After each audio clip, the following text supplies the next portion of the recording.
welcome to Inside Edition. I'm Deborah Norville.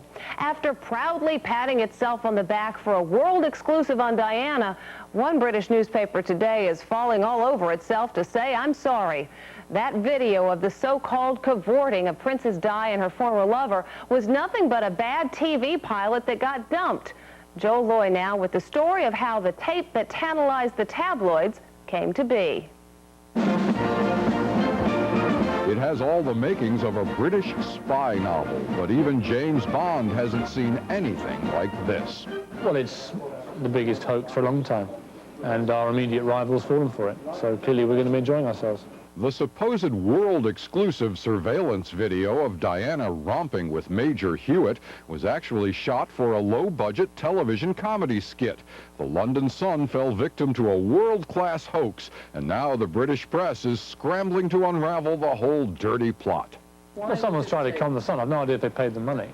If they did, they should try and get it back, because clearly they've been had. It all began when talent agent Susan Scott says she was asked in April to provide 2 Diana lookalikes for a planned TV comedy skit. It was a comedy, and it would never be shown. It was just a pilot to try to push this sitcom and get it bought by somebody. Models Nikki Lilly and Christina Hance were told to come to this London townhome where they met a James Hewitt lookalike. I was told to just lark around with James Hewitt, you know, pillow fights and all sort of innocent stuff, and a kiss. Christina Hance has been playing Princess Di for years on British TV. Di's trying to bully the Queen. She says she couldn't believe it when she saw the video of herself being pawned off as the real Di. This was a bit of a shock. I was angry, very, very angry. The director reportedly stood in this garden and filmed Christina Hance, then Nikki Lilly, to see who made a better Diana. There was a James Hewitt lookalike. He was on all fours, you know, and I was on his back.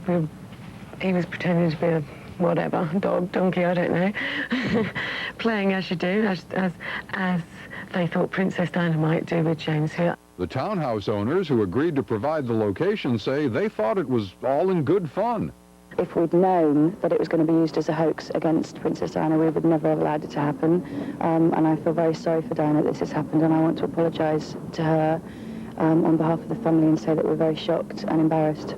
The original color videotape was edited, transferred to black and white, and blurred to make it look like an amateur effort. But when the skit was done, it was deemed unfunny and junked. I still haven't been paid, and I think I should, don't you? Susan Scott says that after the original taping, she didn't hear from the video's director, Nick Hedges, until Tuesday after the story broke.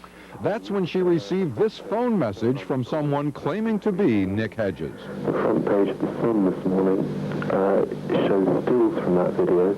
Very, very few people have seen this, and I'm wondering if you have leaked this, or whether if you passed it on to Nikki Lilly, she may have leaked it. The London Sun published an apology while launching a search to find the hoaxers.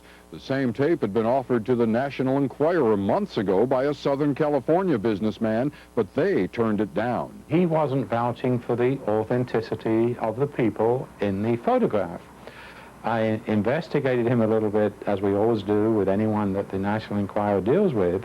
I found out that he had been convicted of grand theft and was on probation. Now, royal watchers are waiting to see what reaction Diana will have, if any. The princess could lash back at the tabloid or accept their apology with regal dignity and carry on. The director, Nick Hedges, denies having anything to do with the hoax and reportedly says he was shocked to see the tape misused. What is still not clear is how the newspaper received the tape in the first place and what legal fallout, if any, there will be from this whole thing. Needless to say, we'll keep you posted. The legal fallout is in from Mark Fuhrman's role in the O.J. Simpson case, and he now may be getting a sense of the public sentiment. He broke his silence in a television interview Tuesday night, and our Star Jones watched with a group of people who have more than just a passing interest in what Fuhrman had to say. Star? Deborah, at times you could cut the tension with a knife. 4 people who have all in some way been touched by Mark Fuhrman's testimony during the criminal trial joined me to watch Fuhrman's first television interview since the trial ended with O.J. Simpson's acquittal of double murder. During the interview, I heard every comment from "oh, give me a break" to "I told you so," as we all watched Mark Fuhrman finally address his critics. I know what I am. I'm not a racist. Tuesday night, Mark Fuhrman spoke, and this time he wasn't under oath. The much-maligned former LAPD detective and convicted perjurer was all apologies in his interview with Diane Sawyer. You know, I'm apologizing from the bottom of my heart for creating pain where pain wasn't necessary. Inside Edition gathered 4 people who have unique perspective on what Mark Fuhrman had to say. He's made a mistake. He's a felon. It's destroyed his life. His former boss, retired LAPD Chief Daryl Gates, a juror from the criminal trial, Yolanda Crawford, one of the lead prosecutors from that case, Hank Goldberg, and witness Kathleen Bell. She's the woman who wrote to the defense with her story of Fuhrman's racist remarks and later testified about them.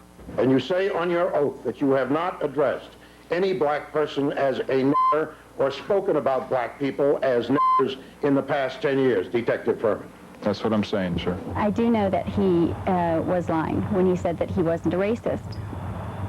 I know that for a fact. Kathleen, it was your letter to the defense that really got this ball rolling on the issue of race and Mark Fuhrman. Do you ever regret writing that letter? Well, I think the ball was already rolling. It really wasn't me. They were glued to the screen as Mark Fuhrman spoke about his life since the night of June 12, 1994. Yolanda, what did you think of the interview? You were verbal. I was. Again, Mark Fuhrman, I think he was a liar then. He's a liar now. I needed help. I took the long way around the barn.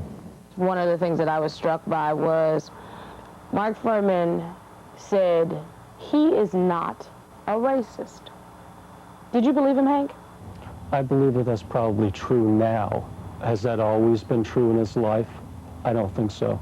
We, the jury, in the above entitled action, find the defendant, Orenthal James Simpson, not guilty of the crime of murder in violation of Penal Code Section 1. Your jury was never prepared to convict O.J. Simpson. And he was a lamb, basically, that has been the scapegoat. And now he's trying to use the jury as a scapegoat. You take issue with that? I certainly do. Mark Fuhrman does not know, he has no clue to what we thought when we went down and sat on that case. He said that a number of police officers don't want to be attached to him, and the LAPD itself doesn't want to be attached to him. Do you think that's true? Can't help but say, Mark, you screwed up. You screwed up not only a little bit, you screwed up badly. And we cannot have any connection with you because you lied in court. You realize, sir, that by entering the plea of no contest to this charge, that you are incriminating yourself with respect to the charge? Yes. It was just last week that Fuhrman paid the price for his testimony at the criminal trial when he was convicted of a perjury charge. What was your reaction to hearing about the plea? I was fine with it, and I think that it would be a shame if O.J. Simpson was on the golf course and Mr. Fuhrman was in jail. With the civil trial about to get underway, it probably is not the last time we will see Fuhrman in a courtroom. Hank, why do you think the defense wants him on the witness stand? Well, for the same reason that the defense would have wanted him on the witness stand in the criminal case, because it is an opportunity to introduce the issue of race, and it's a highly volatile issue that divides people, can divide a jury, or even produce a not guilty verdict. Deb, in the interview, Mark Fuhrman swore that he was not a racist, and he tried to downplay his use of a particular racial slur as simply macho bravado. But what continues to be troubling is what was not addressed during the interview, his racist attitudes as conveyed to Laura Hart McKinney.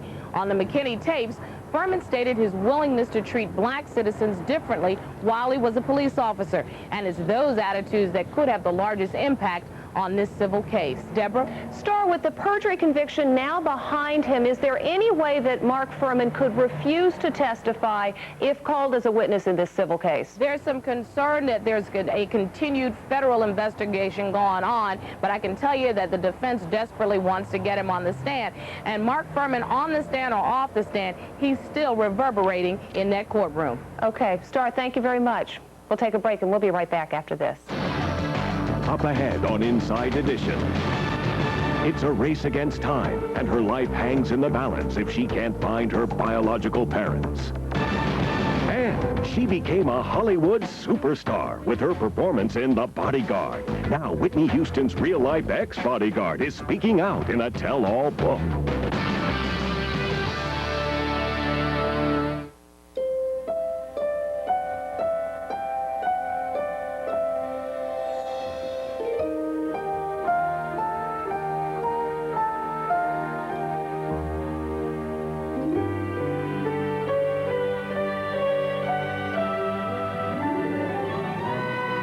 Discover all that's new near you at a pet